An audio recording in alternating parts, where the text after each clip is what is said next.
যদি আপুনি বহুত ডাঙৰ সফলতা বিচাৰে, তেনেহ'লে অসফল হ'বলৈ প্ৰস্তুত থাকক।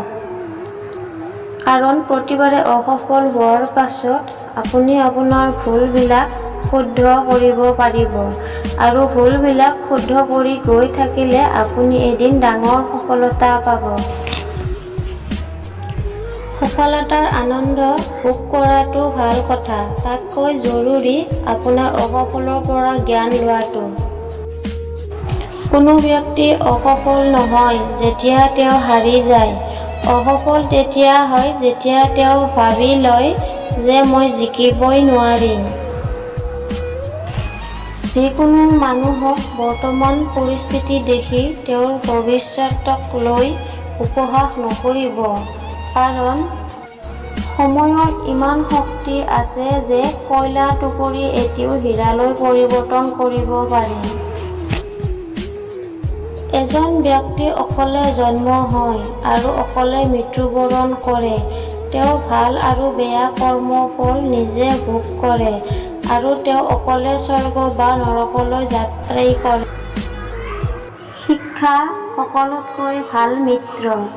এজন শিক্ষিত ব্যক্তিয়ে সকলো ঠাইতে সন্মান পায়। সফলতা পাবলৈ হ'লে ভাল বন্ধুৰ প্ৰয়োজন। তাতকৈ বেছি সফলতা পাবলৈ হ'লে ভাল শত্ৰুৰ প্ৰয়োজন। ভাগ্য মানে আগৰ জন্মৰ কৰ্মৰ ফল, আৰু কৰ্মই ভাগ্য সলনি কৰিব পাৰে।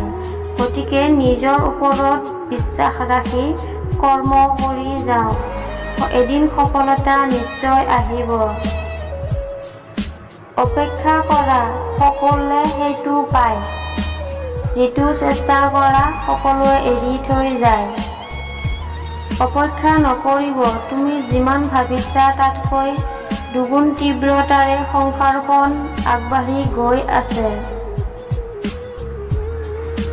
কৰ্মক্ষেত্ৰত হাৰি যোৱা সকলে এদিন জয়ী হৈ যায়, কিন্তু মনৰ পৰা হাৰি যোৱা সকলে কেতিয়াও জয়ী হ'ব নোৱাৰে। আনৰ কথা শুনাজনে ভাঙি যায়, নিজৰ কথা শুনোজনে নিজকে গঢ়ি লয়। বন্ধু বান্ধৱীসকল, ভিডিঅ'টো চোৱাৰ বাবে আপোনালোকক বহুত বহুত ধন্যবাদ।